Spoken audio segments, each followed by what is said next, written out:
Hi guys, aalis muna dahil day off naman.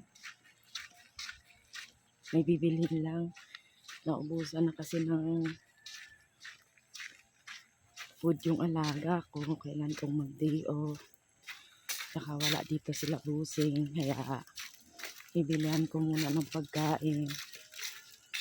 Ay, init na, mainit na. Dito ako ngayon, papunta na ng gate.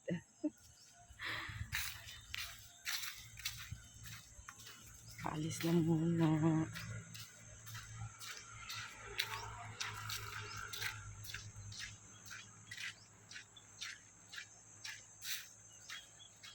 Yan. Yan na yung gate namin. Tapos ito na yung papasok. Papunta doon. Natakpan ng yan. Papunta doon yung aming trabahoan. Thank you guys. Bye. Alis muna si ako. Bye.